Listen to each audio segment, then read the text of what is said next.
In this video, we'll talk about acting against angst, how to act on your fears and achieve your goals. If introspection and mindfulness can help you understand the origins and outcomes of your anxiety, changing your behavior can help you overcome it. The previous chapters showed you how to arrive at your goals. They showed you a glimpse of what you can be. This chapter shows you how you can have that experience for a lifetime. By setting goals, you can change your narrative.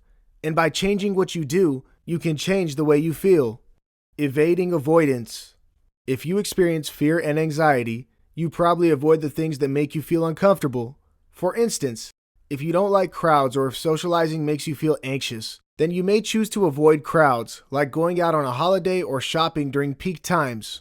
Yes, this might be the most natural thing to do, but here's the problem. The problem is that avoidance increases or intensifies anxiety. You may not realize it, but when you avoid something because of fear, the relief of not having to deal with your fear is your biggest reward. And it's addictive too. So, if this time you feared large crowds, by avoiding the fear, you decreased your threshold to that fear. And because it gave you an instant reward, you're more likely to avoid it again. If large crowds make you uncomfortable, soon smaller crowds will begin to do the same. And with time, your avoidance will push you to a point where the mere sight of people or thought of engaging in the slightest conversation might put you through a panic attack. Identifying and acting against your fears will help you overcome the fear as well as any anxiety that might have accompanied it. With plenty to benefit, it makes sense that you try. Worksheet 14. Identifying your fears.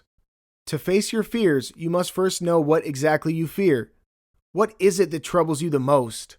What accelerates your anxiety? Reflect on your top 5 fears, the ones that are coming in the way of your goals and the ones you want to do something about. Where do they come from? What are the situations and events that bring on these fears? What's the worst that can happen? Imagine them. Describe it in words. Take your time and don't rush through the experience. Review your answers when you are ready. Acting against your fears. Congratulations! You've completed the first step. You're doing great. Now that you've zeroed in on your fears and where they come from, you can create a plan to overcome them. Worksheet 15. Taking the step-up approach. Pick the least feared item from your checklist.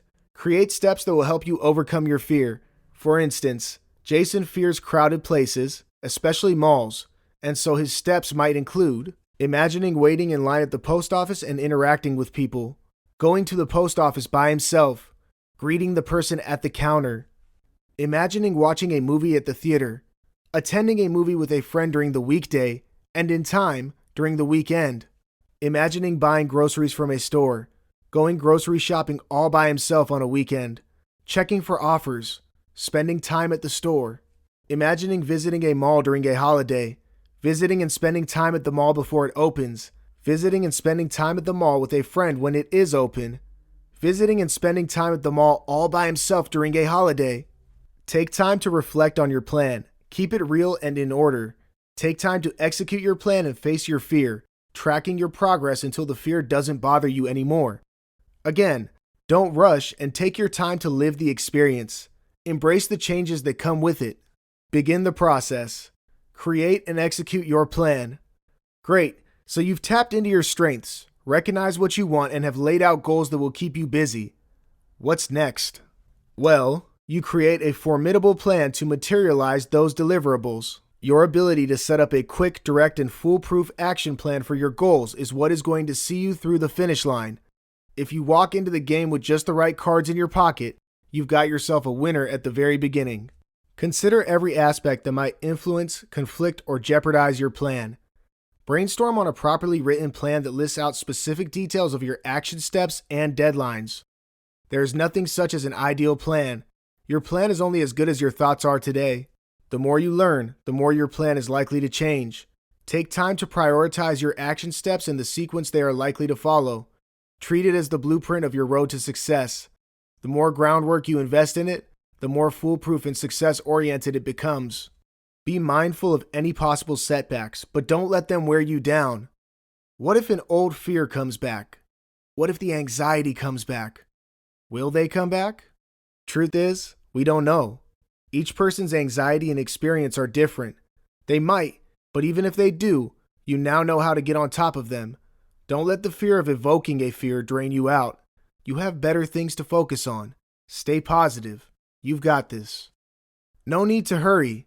Remember, while this might be about achieving your goals, it is also about overcoming your anxiety.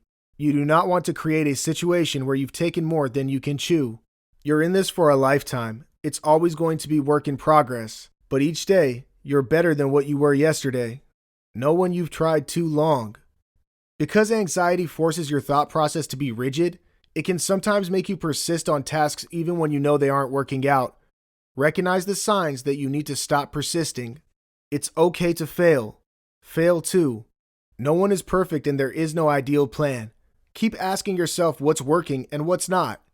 If you think you're missing the bus and there's scope for improvement, don't be ashamed to get back to the drawing board and start over again. You'll be surprised by the wave of new ideas coming your way. Realign your plan. Improvise too. Always ask yourself, is there a better way around? When you stay open to new ideas, you leave room for creativity and growth. Complete what you've taken. Uncertainty can trigger a degree of anxiety in most people, but for a person suffering from anxiety, any sense of uncertainty, whether it comes from a space of unfinished tasks or repeated failures, can trigger the worst symptoms. Your anxious mind is probably waiting for a chance to bounce back in and take control, and it will try to do so. The key is to be aware of this, but not get perturbed by it. Complete what you've taken and only move ahead when you've finished your previous task. The joy of seeing through a project from start to end will give you the confidence to win over anxiety for good. Become a better version of you. Once you've created your plan and find it executing rather well, it's time you reach out for brighter and more rewarding pastures. You've worked hard to make it so far. Now, it's time to capitalize on your achievements and make advancements. Experiment ideas and invent them too. Be a game changer. When you've channelized your energies in the right place and know you have things going for you, you'll leave no room for anxiety or fear to enter your life.